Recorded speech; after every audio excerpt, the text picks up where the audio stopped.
I want to turn now to the harrowing story of a Ukrainian soldier who was injured fighting for Mariupol and then held captive in Russia. CNN's Nick Payton-Walsh now with more. This is how Khlib's war ends. But if you told him he was lucky, he'd probably agree. He fought for Mariupol in the other steel factory, Illich, since the war began. Put tourniquets on friends. Felt the heat of Russian tanks blasting his building from just meters away. He survived, but only just. Here, after 17 days, as a wounded prisoner in Russia. Very often when I close my eyes, I see that moment when the tank was firing at me and my side getting injured.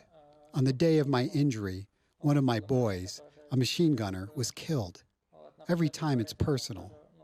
Every time I heard it over the walkie-talkie or in person that someone was dead, it would conjure memories of him. His mind also in pieces, left grappling with fragments of the worst fighting in Europe for decades. You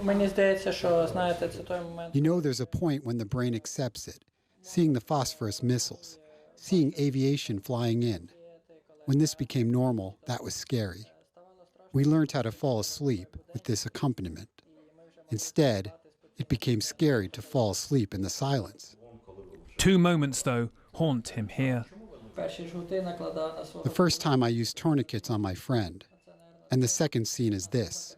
We saw aviation destroying whole hangars. Watching a huge hangar to have nothing left in just seconds. This has really been engraved on my memory. Wounded on April the 10th, when he regained consciousness, he was not where he thought he was. First time I found out I was held captive was when we were inside an ambulance, me and another guy with similar injuries. He asked, "Are you ours?" And they replied, "It is unclear now who you mean by ours now." They said I was under the guard of the Ministry of State Security of the separatist DPR. But it was scarier when I got to the separatist hospital. I was told by a Russian soldier, "You'll have to forget Ukrainian now. You will only get help if you ask in Russian." The Russians kept him alive, he says, so they could exchange him for their own. There were 2 of us bedridden, so we had to be fed by nurses. So they would say, "Because of you, my son got killed." I tried to be understanding, but they were accusing us of things we never did. And we had Russian news read to us all the time, in the morning and evening. That was a lot of pressure on the mind, a distortion of reality. On April the 27th, the exchange happened and he was put on a plane. His pelvis crushed, his lower jaw broken, brain concussed, but he can still feel his legs. And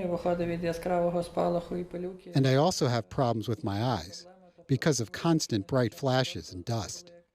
So at first they were glazed. Then they opened. For now, I still can't see with my left and my right only silhouettes. My body was broken, but not my spirit. My doctor says that I would be able to pick any New Balance sneakers by autumn. That makes me happy. Don, a remarkable story really of courage, resilience and ultimately hope of recovery there.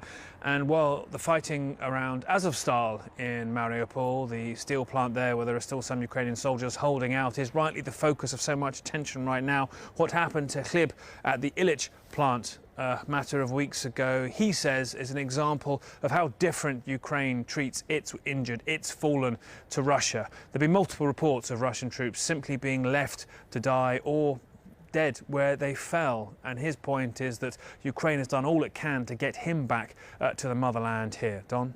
Nick Payton-Walsh, thank you very much. Appreciate that.